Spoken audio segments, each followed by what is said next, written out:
안녕하세요. 잡시광입니다. 일본이 후쿠시마 원자력 발전소의 방사능 오염수를 해양으로 방출하기 위해 만들어온 해저 터널이 사실상 완공됐습니다. 일본 정부는 방류 일정이 계획대로 진행된다며 자신들의 치적을 자랑하기 위해 홍보까지 나서고 있는데요. 일본은 그간 근해에서 멀리 떨어진 곳에 오염수를 방류하면 괜찮다는 논리를 펼치며 해저 터널을 만들어 왔습니다. 그런데 하필 이 타이밍에 해저터널 부근에서 잡은 우럭에서 기준치의 180배에 달하는 세슘이 검출돼 해저터널 무용론에 불을 지피고 말았습니다. 교도통신과 후쿠시마 TV에 따르면 도쿄전력은 최근 해저터널 굴착을 완료하고 내부 정리와 원자력 규제위원회의 검사까지 완료됐다고 밝혔습니다. 그리고 해저터널에는 곧바로 바닷물을 채우는 작업이 시작됐습니다. 그런데 일본으로서는 하필 이때 후쿠시마 항만에서 잡힌 우럭에서 일본 식품위생법에서 정한 기준치, 즉 1kg당 100베크렐에 180배에 달하는 18,000베크렐의 방사성 세슘이 검출된 것입니다. 대체 일본 원자력 규제위원회에서 어떤 검사를 한 것인지 이해가 가지 않는데요. 앞서 4월 같은 장소에서 잡은 쥐노래미에서도 1200베크렐의 세슘이 검출된 바 있습니다. 교도통신은 이번 문제의 우럭을 잡은 장소가 원전 1에서 4호기의 바다 쪽 방파제로 방사성 물질의 농도가 비교적 높은 내부의 물이 흘러나오고 있다고 보도했습니다. 이 같은 문제가 제기되자 도쿄전력은 정말 기가 막힌 해결책을 제시했습니다. 도쿄전력은 이 지역의 물고기들이 먼 바다로 나가는 것을 막기 위해 그물을 설치했다고 해명했는데요. 아무리 그물로 막아도 오염된 바닷물은 얼마든지 주변으로 퍼져나갈 수 있는데 이걸 대책이라고 말하다니 도쿄전력의 수준을 알 수 있습니다. 우럭에서 기준치를 한참 넘어선 세슘이 검출되자 전문가들은 후쿠시마 원전의 원자로가 훼손됐을 가능성이 높다고 보고 있습니다.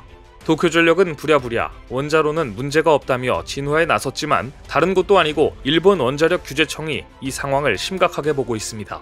실제로 올해 3월 도쿄전력이 원자로 안에 로봇을 투입해 내부 상황을 촬영했는데요. 이때 처음으로 원자로 바닥이 훼손됐을 가능성이 제기됐습니다. 원자로가 훼손됐다면 정말 심각한 문제입니다. 오염수와 별개로 정화조차 되지 않은 방사성 물질들이 그대로 파손된 틈으로 새어나가고 있다는 이야기이기 때문입니다. 수세에 몰린 도쿄전력은 원전 밖으로 방사성 물질이 날아가도 주변에 큰 영향이 없다는 어이없는 해명을 내놓았는데요.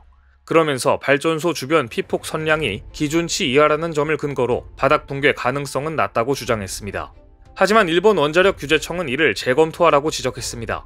세슘 이외에 다른 방사성 물질이 방출될 가능성도 있고 지진으로 인해 피폭 선량이 커질 상황도 있다는 겁니다. 무조건 안전하다고만 주장하는 도쿄전력의 행태에 일본 원자력 규제청마저 제동을 건 셈입니다.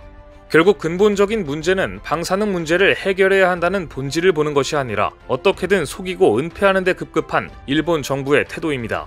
얼마 전 일본은 히로시마에서 열린 주요 7개국 정상회의 만찬장에 후쿠시마산 사케를 제공했으며 기자들에게는 후쿠시마산 복숭아 주스를 제공하며 후쿠시마산 농수산물이 안전하다는 퍼포먼스를 펼쳤습니다. 하지만 후쿠시마산 농식품에 대한 방사성 물질 검출 결과를 보면 일본이 G7 정상들을 암살이라도 하려는 것인가라는 의구심이 듭니다. 일본 정부는 2022년에 총 36,155건의 농수축산식품을 대상으로 방사성 물질 세슘에 대한 검사를 진행해 발표했습니다. 일본 후생노동성이 발표하는 농수축산물 방사성 물질 검사 결과 자료를 살펴보면 후쿠시마 발전소 사고 직후보다 식품에서의 세슘 검출률은 오히려 늘고 있었습니다. 식품별 방사성 물질 검사 결과를 보면 농산물에서 2022년 세슘 21.1%의 검출률을 보이고 있는데요. 이 수치는 2020년 16.7%, 2021년 18.7%와 비교하면 과거보다 오히려 더 증가한 것입니다.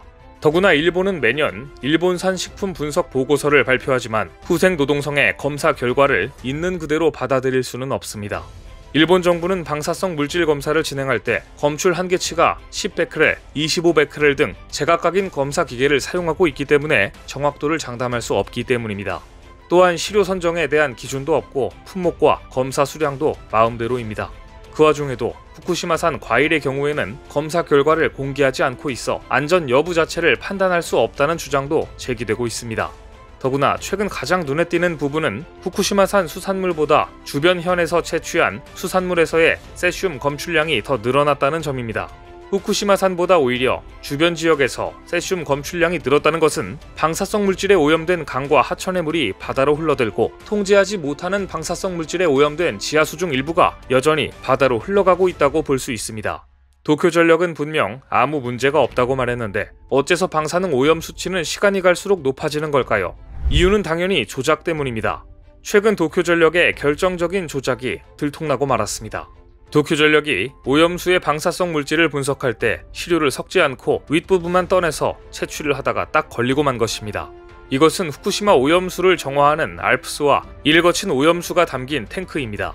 IAEA는 여기서 채취한 오염수 시료를 한국과 유럽에 보내 검증을 맡겼고 시료 채취 절차와 핵종 분석 방법 등이 매우 믿을만하다고 발표했습니다. 하지만 일본 국회에서조차 오염수 시료 채취 방법에 문제가 있다는 지적이 나왔습니다.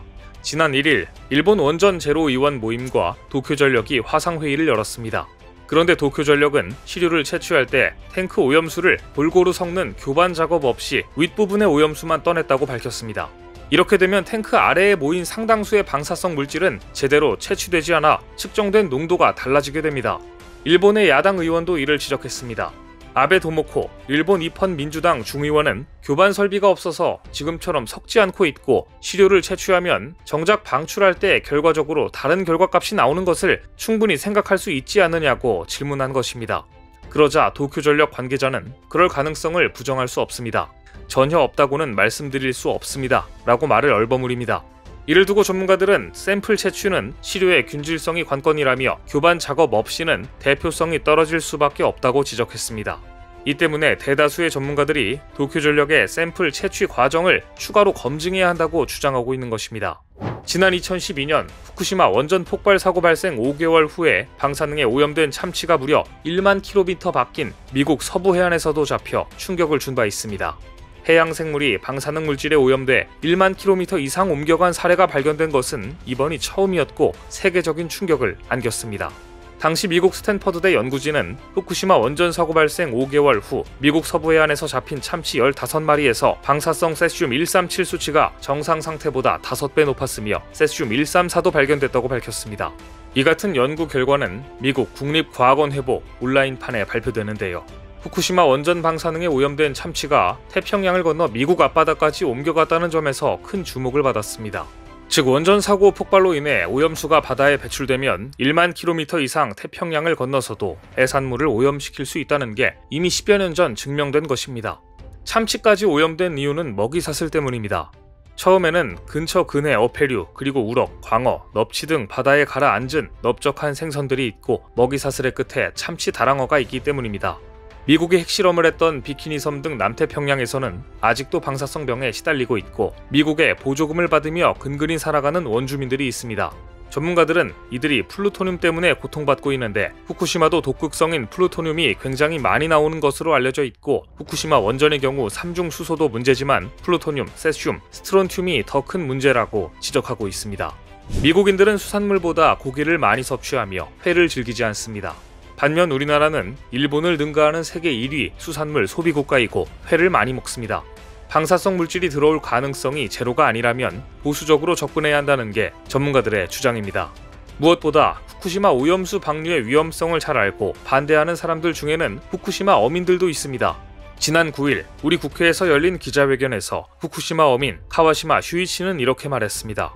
후쿠시마 오염수 해양 방류는 과학적으로 안전하냐 아니냐의 문제로 축소해서 이야기할 수 있는 문제가 아니다. 이 문제는 전 세계의 같은 바다를 함께 공유하고 그 옆에서 생활하는 모든 사람이 직면한 중요한 문제이다. 바다에는 인간이 만든 임시 국경이 있지만 물고기와 바다에 사는 동물들, 조류에는 국적이 없기 때문이다. 인간이 아니라 바다에서 사는 생명들의 입장에서 이 문제를 생각해야 한다. 조류에는 국적이 없다. 오염수 방류를 반대한다.